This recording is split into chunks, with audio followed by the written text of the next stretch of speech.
You know the phrase, "God is dead," Nietzsche's most famous declaration, repeated endlessly, printed on T-shirts, quoted in dorm room debates. Most people assume they understand it, either as atheist celebration or as shocking blasphemy depending on perspective. But here's what almost nobody grasps. Nietzsche wasn't celebrating, he was diagnosing a crisis. And the crisis wasn't that God died, it's that God died but humanity refused to accept what that death meant. We killed God, and then kept living exactly as if he were still watching. There's something deeply strange happening in secular Western culture. People who don't believe in God, who never attend religious services, who identify explicitly as atheists or agnostics, they're still operating on fundamentally theistic assumptions about reality. They've rejected the deity, but kept the moral framework that only makes sense if that deity exists. They've abandoned church but maintained guilt patterns that require divine judgment to justify.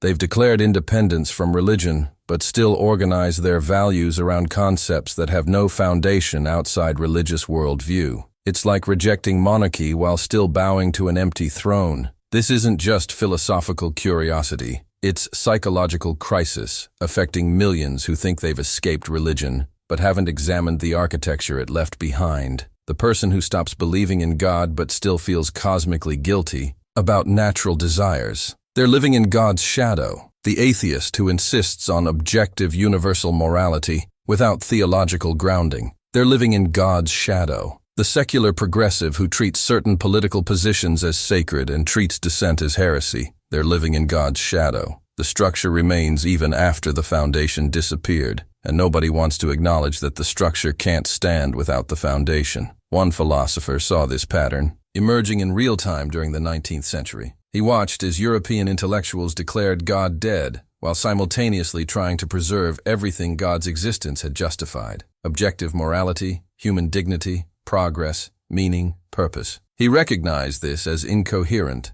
as intellectually dishonest, as psychologically unstable, and he predicted that refusing to accept the full implications of God's death would lead to catastrophe. He was right. The 20th century demonstrated what happens when cultures kill God but refuse to rebuild values from ground up. The resulting void filled with totalitarian ideologies, nihilistic despair, and desperate attempts to resurrect God under different names. The question isn't whether you believe in God. The question is whether you've actually examined which parts of your worldview, your morality, your sense of meaning, depend on theistic assumptions you've consciously rejected. Because if God is dead, and for most educated Westerners, he functionally is, then everything built on God's existence collapses. Not just church attendance, not just prayer, everything. Your moral intuitions, your sense of human value, your belief in progress, your assumption that life should have meaning. All of it rested on foundations that no longer exist. Can you handle looking at what remains when you remove theistic scaffolding you didn't realize you were still standing on? Here's the pattern that doesn't make sense if you assume Western culture actually accepted God's death. Secular ethics still operates almost entirely on borrowed theistic frameworks. Take the concept of universal human rights, the idea that every human has inherent dignity and deserves equal moral consideration. Where does this come from in purely naturalistic worldview? Darwin's evolution by natural selection produces hierarchy, competition, survival of the fit. Natural selection doesn't care about equality or dignity. Those concepts make sense if humans are created in God's image, if there's divine spark in every soul. But remove that foundation, and you're left with evolved primates, some stronger than others, some smarter than others, competing for resources like every other species. Why would they have equal value? The secular humanist response usually invokes human flourishing or social cooperation. But this just pushes the question back. Why should human flourishing matter objectively? Why is cooperation morally better than competition? These preferences make sense within theistic framework where God values human welfare and designed humans for community. Remove God and you're left with preferences that some humans happen to hold. Not universal truths, not binding obligations, just opinions that could easily be different. Yet secular culture treats human rights as absolute, treats equality as obvious truth, treats humanitarian concern as moral necessity, all while rejecting the only framework that makes these positions coherent. The same pattern appears in secular progressive morality. Environmental ethics treats nature as sacred, as having inherent value beyond human utility. Animal rights discourse assigns moral status to non-human creatures. Social justice movements identify certain inequalities as cosmic wrongs demanding correction. The emotional weight, the absolute conviction, the treatment of these causes as holy. It's all religious psychology, operating without religious content. Secular progressives aren't just preferring environmental protection or preferring animal welfare. They're experiencing these preferences as moral imperatives, as transcendent truths, as values that trump competing concerns. That's not naturalistic ethics. That's theistic ethics with God surgically removed while leaving the structure intact. Conservative secular thought does the same thing from different angle. Libertarians treat individual autonomy as sacred, as natural right that can't be legitimately violated. Free market advocates treat economic liberty with religious reverence. Second Amendment absolutists treat gun ownership as holy inheritance. The conviction that these positions are not just preferred but morally required, that violating them is not just unwise but wrong. This is theistic thinking. Natural selection doesn't produce rights. Rights are a theological concept that requires a rights giver. Remove God, and you're left with preferences backed by force. Yet secular conservatives insist their positions are objectively correct, are grounded in nature, are binding truths, all without acknowledging that natural law theory only works with God as lawgiver. Nietzsche identified this as the fundamental dishonesty of post-Enlightenment thought. European intellectuals killed God in theory but kept everything God justified in practice. They wanted atheistic worldview with theistic benefits. They wanted to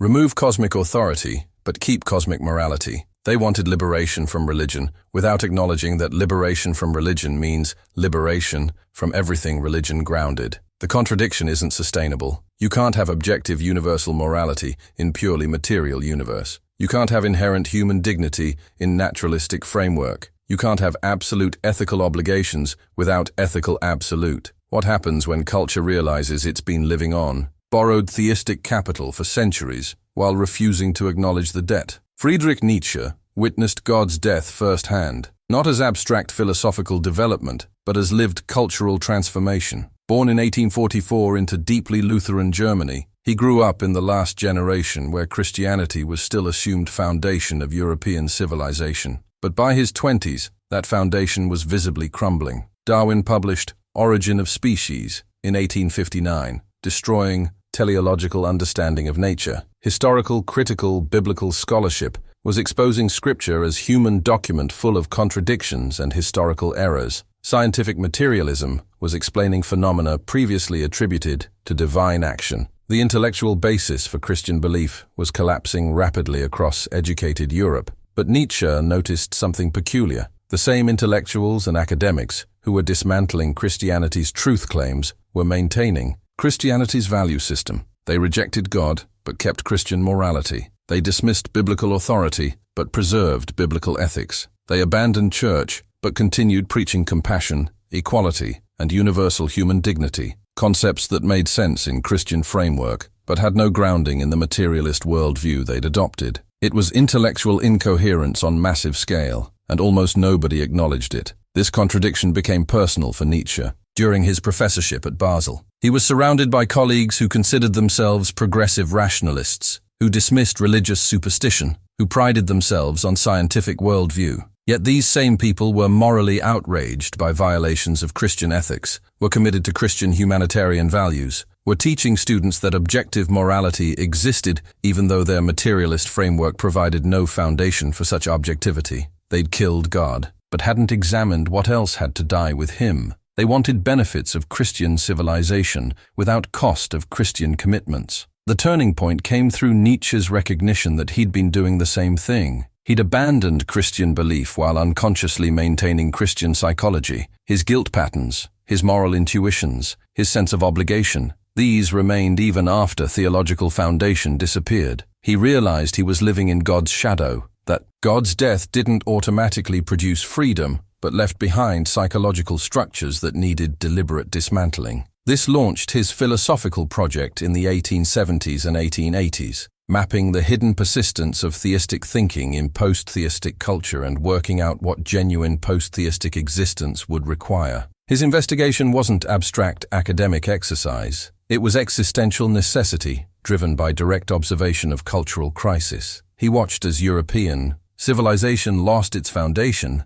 but refused to acknowledge the loss. He predicted this denial would produce catastrophic instability, moral confusion, nihilistic despair, eventually totalitarian movements filling the vacuum left by Christianity's collapse. He wasn't attacking Christianity from outside. He was documenting its death from inside and warning that refusing to accept the implications would be disastrous. His famous declaration, "God is dead and we have killed him," wasn't triumph. It was tragedy. He understood that European culture had committed deicide without preparing for what comes after. The body was still warm, and already people were pretending it wasn't there. What Nietzsche saw was civilization sleepwalking into abyss while insisting everything was fine because they were still following moral rules that no longer had any justification. The shadow of the corpse was enough to fool them, for a while. Nietzsche's first concrete evidence for God's persistence after his death came from examining moral language in secular discourse. He noticed that educated Europeans who rejected Christianity completely still spoke in absolutes about ethics. They said certain actions were objectively wrong, not just subjectively disapproved. They insisted that moral obligations existed independent of human preference. They treated ethical principles as binding truths that everyone should acknowledge regardless of personal beliefs. But none of this makes sense without metaphysical grounding that secular worldview explicitly rejects. The clearest example appeared in discussions of suffering. Darwin's theory shows that suffering is natural, ubiquitous, necessary for evolution. Predation, disease, death. These aren't moral problems in naturalistic framework. They're just features of biological reality. Yet secular thinkers continued treating suffering as something that shouldn't exist, as evidence of world's wrongness, as demanding explanation and correction. This only makes sense if you assume suffering is deviation from intended design, if there's supposed to be a benevolent creator who didn't intend creatures to suffer. Remove that theological assumption, and suffering is just neutral biological fact. Yet secular culture maintained the emotional and philosophical stance towards suffering that requires theistic worldview. Nietzsche documented this pattern in Utilitarianism, the supposedly secular ethics developed by Bentham and Mill. Utilitarianism claims to be based on reason rather than religion, on maximizing happiness and minimizing suffering. But why should happiness matter objectively? Why is suffering bad in naturalistic universe? These aren't self-evident truths. They're theistic intuitions dressed in secular language. The idea that pleasure is good and pain is bad makes sense if God designed creatures to pursue pleasure and avoid pain. Without that design assumption, pleasure and pain are just evolutionary mechanisms, not moral values. Yet utilitarian ethics treats happiness as objective good without acknowledging its importing theistic value judgments into supposedly naturalistic framework. The same evidence appeared in Kant's ethics, the other dominant secular moral system.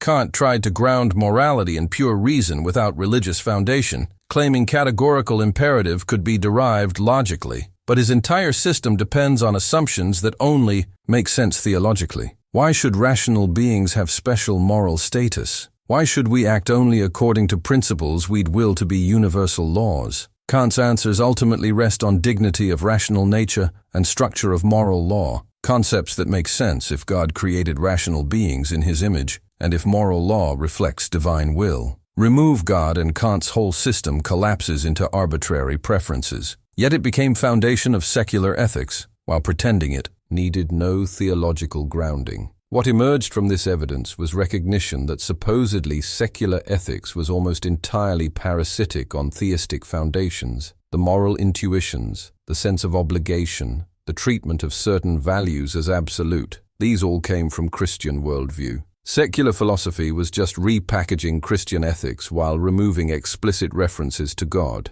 It was intellectual fraud, claiming to derive from reason what actually derived from centuries of Christian formation. And crucially, it was unstable. Once you recognize moral absolutes depend on God's existence, what happens when you stop believing in God? Either you admit morality as subjective preference, which secular culture was unwilling to do, or you live in incoherent tension, maintaining theological ethics without theological foundation. How long can culture sustain that contradiction before something breaks? Nietzsche pushed deeper and found the persistence of theistic thinking in supposedly secular concepts of truth itself. The idea that truth is sacred, that seeking truth is moral obligation, that lying is inherently wrong. These aren't neutral, rational positions. They're theological commitments that only make sense if God is truth and humans are obligated to align with divine reality. In purely naturalistic framework, truth is just accurate information that sometimes helps survival and sometimes doesn't. There's no inherent moral value to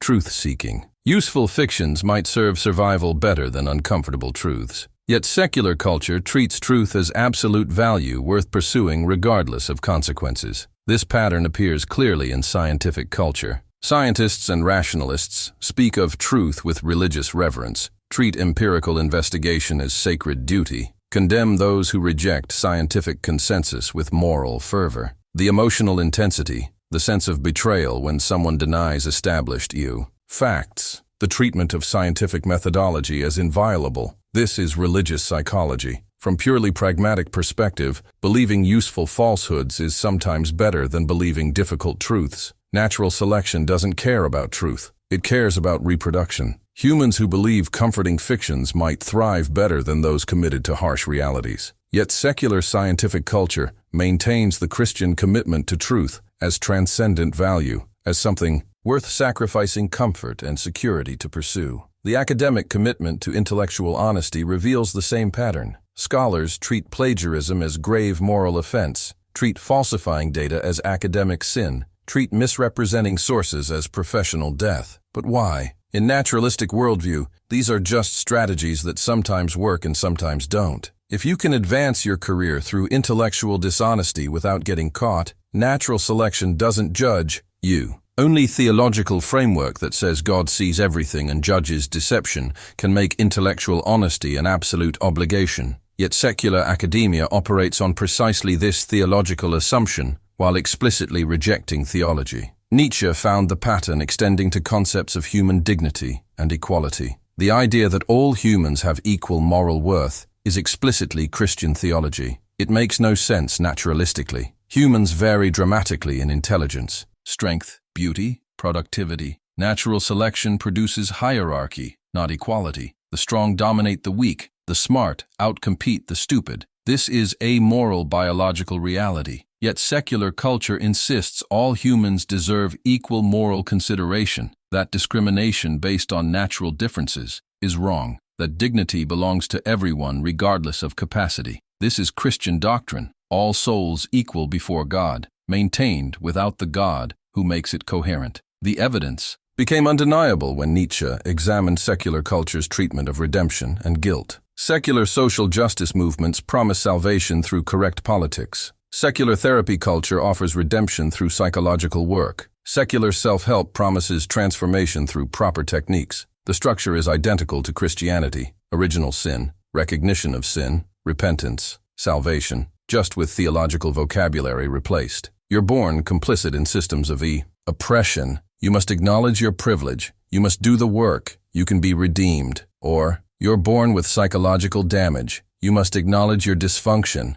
You must pursue healing. You can become whole. Same pattern, same emotional dynamics, same promise of salvation, just without the God who was supposed to provide it. What does it mean that secular culture can't escape Christian psychological structures even after explicitly rejecting Christian theology? What happens when you kill God but keep his patterns operating invisibly? The pattern Nietzsche uncovered becomes undeniable when you examine how secular culture handles meaning and purpose. The assumption that life should have meaning, that existence should serve some purpose beyond mere survival. This is theological thinking. Evolution doesn't produce purpose. It produces organisms that reproduce. Natural selection optimizes for fitness, not for meaning. In purely materialistic worldview, the universe is indifferent. Life is accident. Death is extinction. There's no inherent purpose to discover, no cosmic meaning to align with. Yet secular culture treats absence of meaning as crisis, as psychological problem demanding solution, as wound requiring healing. This only makes sense if you assume life is supposed to have meaning, if there's intended purpose we're disconnected from. That's theistic thinking. Consider how existentialist philosophy, supposedly atheistic, still operates on theistic assumptions. Sartre declared existence precedes essence, that humans must create their own meaning in meaningless universe. But why should creating meaning matter? Why is living authentically better than living in bad faith? These are value judgments Sartre can't justify without importing theistic commitments. His entire philosophy rests on assumption that humans should strive for authentic existence, should face absurdity with courage, should create meaningful lives. But should requires justification that materialistic worldview can't provide. Sartre killed God, but kept the moral imperative to live rightly. He just couldn't explain where that imperative comes from without God to issue it. The pattern appears in secular culture's treatment of death. Materialist worldview says death is final, consciousness ends, nothing continues. Yet secular culture treats death with the same existential weight Christianity assigns it. Death is portrayed as tragedy, as wrong, as robbing life of meaning. But why? If consciousness is just neural activity, and death is just cessation of that activity, it's no more tragic than laptops shutting down. The emotional response to death, the sense that it shouldn't happen, that it represents cosmic injustice, that it makes life meaningless. This is Christian psychology. It assumes life should be eternal, that death is fallen condition, that temporal existence can't be fully meaningful. Remove Christian theology and death is just biological reality. Yet secular culture can't shake the feeling that death is somehow wrong. Nietzsche identified this pattern in secular culture's treatment of suffering and evil. The problem of evil only exists if you assume benevolent God who shouldn't allow suffering. Remove God, and there's no problem, just suffering, which is natural feature of biological existence. Yet secular thinkers continue wrestling with the problem of suffering as if it requires philosophical solution. They act as if suffering demands justification, as if random universe owes humans explanation for pain. This is theological thinking. Material universe doesn't owe anyone anything. Suffering doesn't need justification. It just exists. The continued treatment of suffering as philosophical problem reveals how deeply Christian framework shapes even secular thought. The revealing test is asking secular humanists what grounds their values. They'll appeal to human flourishing, to social cooperation, to evolutionary psychology. But these explanations don't actually provide the moral force their values carry. Human flourishing could justify eugenics, eliminate the unfit to improve the species. Social cooperation could justify slavery, if enslaving some benefits the whole. Evolutionary psychology explains behaviors as survival mechanisms, not as moral obligations. Yet secular humanists treat their values as absolute, as binding on everyone, as worth, enforcing through law and social pressure. That's not naturalistic ethics. That's theological ethics in disguise. The structure of absolute moral obligation requires something absolute to ground it. Remove God, and you remove the ground. But secular culture refuses to acknowledge the ground is gone, keeps building, as if foundation still supports the structure. How long until the building collapses? The implications of living in God's shadow, while denying it, extend into every aspect of psychological and social functioning. When culture operates on theistic assumptions while rejecting theistic beliefs, it creates profound cognitive dissonance that manifests as anxiety, confusion, and inability to ground values coherently. You can see this in contemporary political discourse where people on all sides claim their positions are objectively correct while having no framework that could make anything objectively correct. Everyone appeals to rights, to justice, to moral necessity, all concepts borrowed from theistic worldview, while explicitly rejecting the worldview that gives those concepts meaning. This creates what Nietzsche called passive nihilism,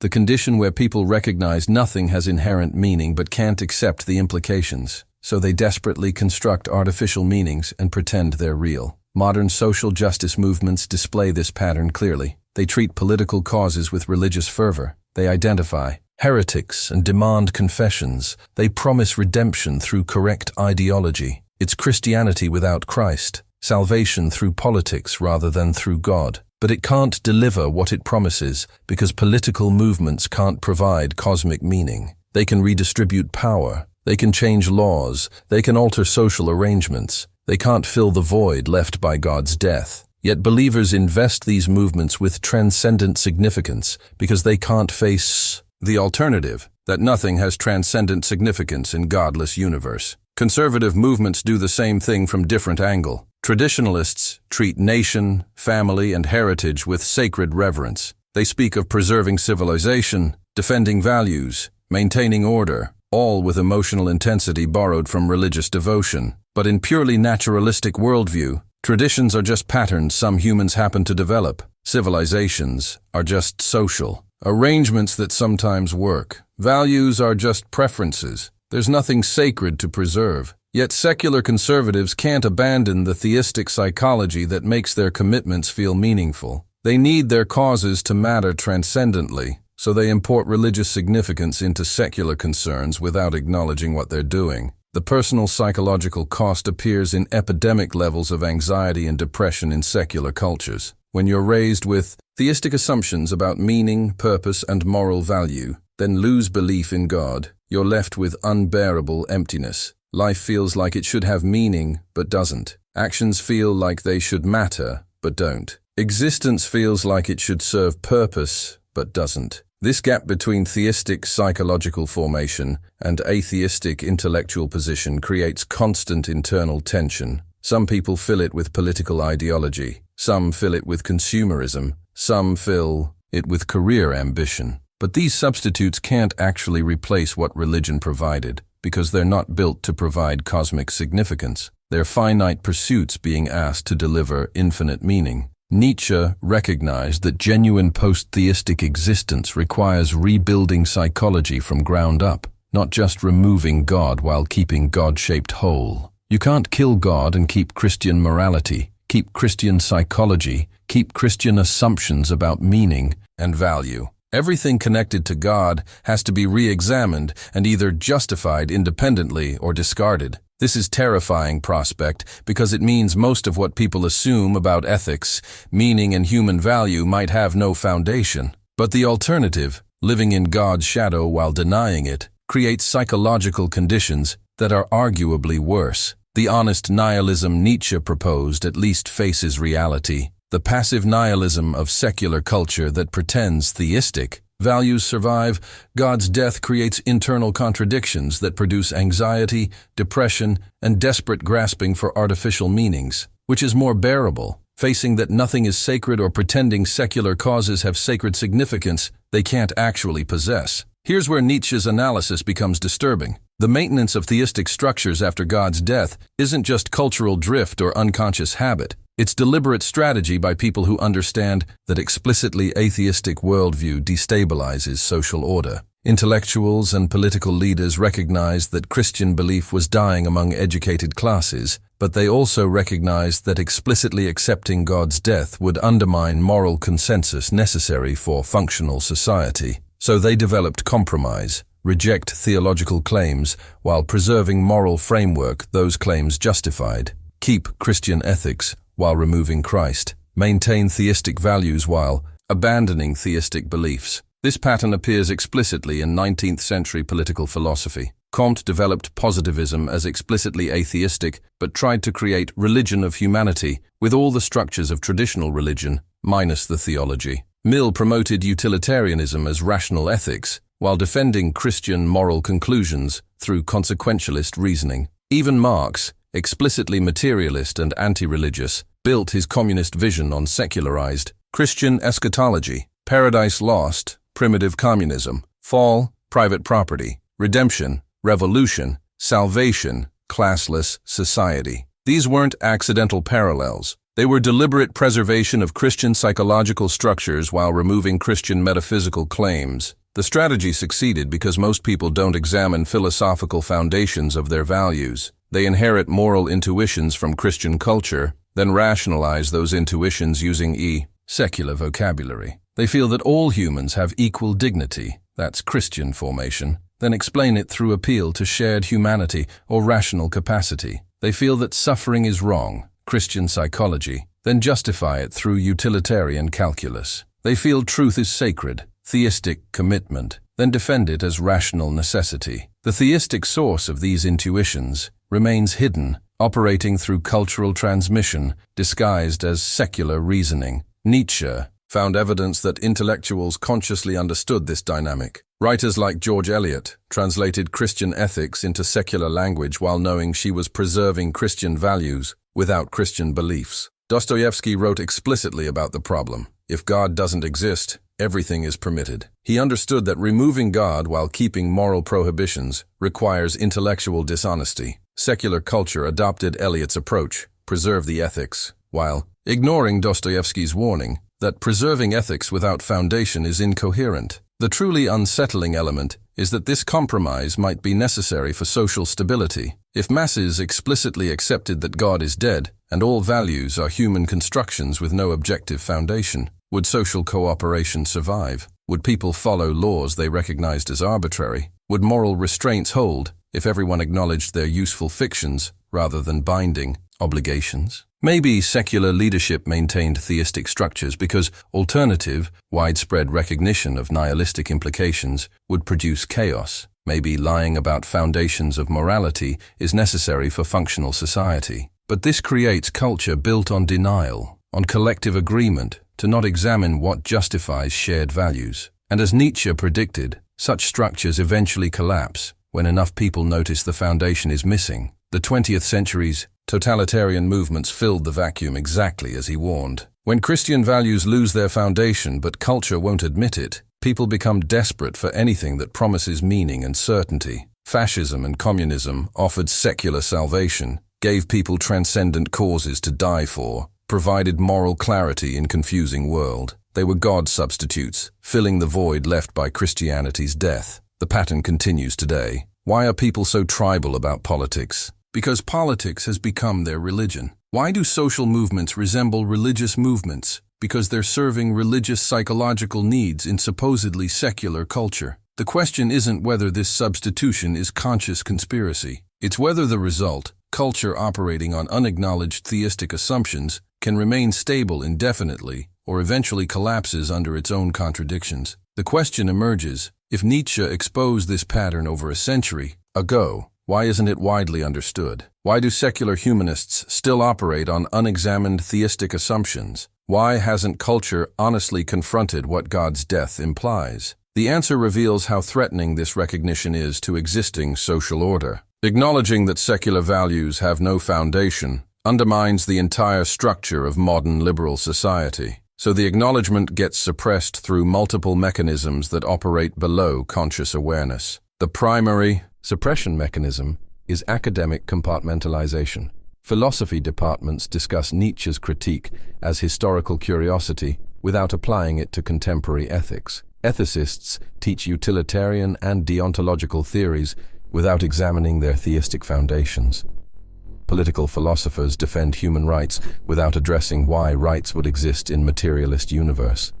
Theology and religious studies explore Christianity's decline without confronting implications for values Christianity grounded. Each discipline maintains its boundaries, preventing synthesis that would reveal the full scope of the problem. Students can get advanced degrees in philosophy or ethics without ever seriously confronting whether their moral commitments make sense in a godless universe. The second mechanism is rhetorical deflection. When someone points out that secular values depend on theistic foundations, the response is usually outrage rather than argument. Critics get labeled as religious apologists trying to prove God's necessity, as nihilists trying to undermine morality, as dangerous relativists threatening social order. These ad hominem attacks avoid engaging the actual problem, that secular culture hasn't developed coherent foundations for the values it maintains. The deflection works because most people prefer comfortable illusion to uncomfortable truth. If facing reality means acknowledging your moral commitments might be arbitrary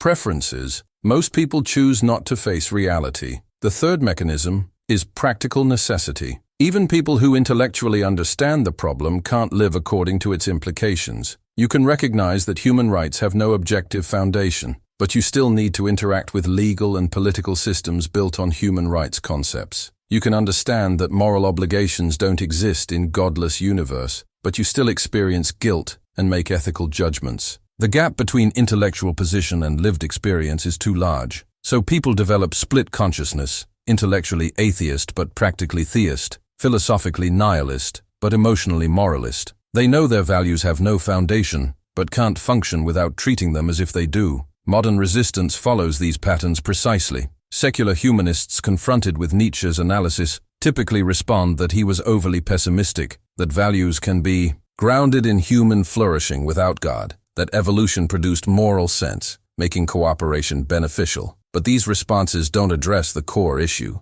Human flourishing is just one possible value among many. Why should it be the ultimate value? Evolution explains how moral sense developed, not why we should follow it rather than override it when convenient. The explanations describe what humans value. They don't justify why anyone should value those things objectively. Yet, secular culture treats its values as binding, as obviously correct, as deserving enforcement, all while lacking any framework that makes values binding or obvious. The most effective suppression is culture's refusal to have honest conversation about what godless universe actually implies. That conversation would require facing that everything people assume about ethics, dignity, rights, and meaning might be comforting fiction, that liberal democracy's philosophical foundations don't exist, that human life has no inherent value beyond what humans arbitrarily assign, that suffering doesn't require justification or solution. These implications are psychologically unbearable for most people, so they remain unspoken. Culture maintains comfortable lies through collective agreement,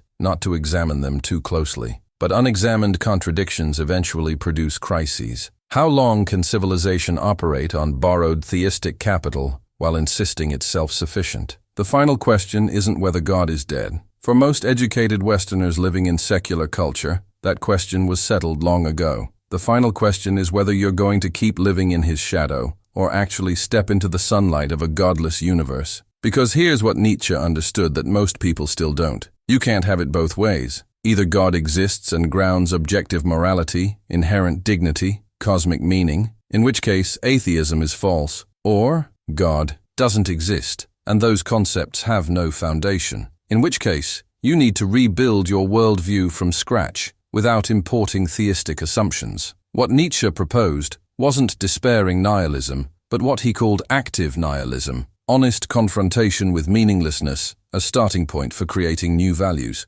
Not discovering values that already exist objectively, creating values consciously, taking responsibility for the fact that your values are your construction, rather than cosmic truth. This is terrifying, because it removes the comfort of believing you're aligned with reality, with God's will, with moral facts. You're alone with your preferences, your choices, your will. There's nothing objective validating your path. But it's also liberating because you're no longer bound by inherited values you never chose, by moral frameworks designed for different world, by Christian ethics that might not serve your actual flourishing. The practical path forward requires systematic examination of every value you hold and asking, does this make sense without God, universal human dignity, no objective foundation, equal moral worth of all people, unjustifiable naturalistically, suffering as moral problem? Only if you assume it shouldn't exist, meaning as something to discover, only if someone put it there to be discovered. This isn't attack on these values. It's recognition that if you want to maintain them, you need new justifications that don't depend on theistic worldview you've rejected, or you need to admit they're preferences you hold without objective grounding. Some values survive this examination better than others. Commitment to truth can be grounded in practical benefits of accurate information. Social cooperation can be justified by mutual advantage. Personal integrity can be defended as enhancing individual flourishing. But many supposedly secular values can't survive honest examination. The idea that all political systems must respect human rights. The belief that suffering always demands intervention. The assumption that human interests should always trump other species' interests. These are Christian values masquerading as secular ethics. Recognizing them as such means either acknowledging their theistic source or building entirely new frameworks. Nietzsche didn't provide finished system of post-theistic values because he understood that would just create new external authority, replacing God. What he offered was method. Examine ruthlessly, discard what can't be justified, create intentionally, take responsibility. This produces different results for different people based on their nature, their circumstances, their goals. It can't produce universal system because there's no universal foundation in godless universe. This terrifies people raised in theistic culture that promised universal truths. But the alternative, maintaining theistic structures while denying theistic foundation, produces the psychological instability and moral confusion Nietzsche predicted and the 20th century demonstrated. The invitation isn't to predetermined conclusion. It's to honest examination of what you actually believe in universe without God. Some people find ways to ground values in human nature, in evolutionary benefits, in social contracts. Others accept that their values are ultimately arbitrary but meaningful to them personally. Others discover that fully confronting godlessness leads back to reconsidering theistic possibilities, not from fear, but from recognizing that certain commitments they can't abandon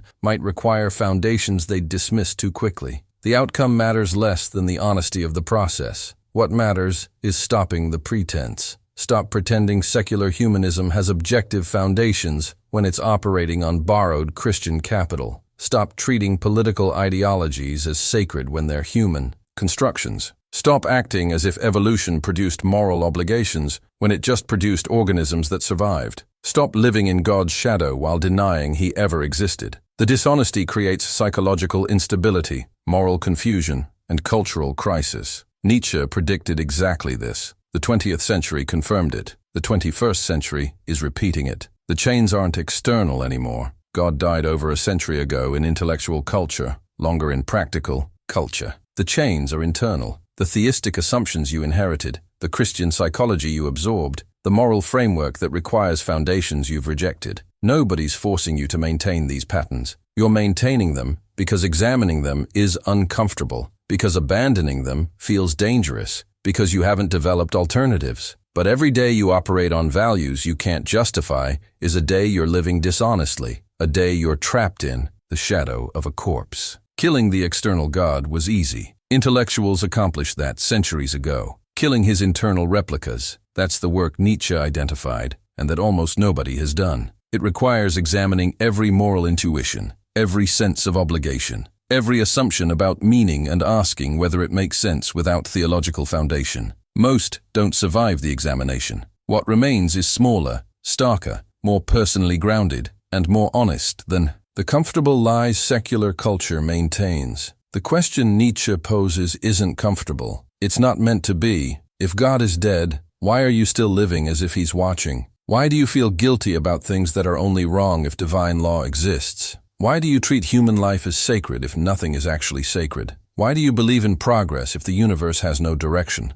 Why do you assume life should have meaning if there's no meaning giver? These aren't rhetorical questions designed to push you back to religion. They're genuine questions about whether you're living according to what you actually believe or according to inherited patterns you've never examined. The work of becoming genuinely post-theistic is the work of conscious value creation in a world without objective values, of building meaning in universe without inherent meaning, of choosing how to live when no cosmic authority mandates any particular path. It's harder than maintaining Christian ethics while rejecting Christian theology. It's more honest than pretending secular frameworks can ground what only God could ground. It's what Nietzsche meant by going beyond good and evil, not becoming immoral but moving past inherited morality to consciously created values that serve your actual nature and circumstances rather than someone else's God. Are you ready to step out of God's shadow, or will you keep pretending the shadow is sunlight that inherited values are? Chosen values, that you've escaped religion while still thinking with religious categories? The choice is yours.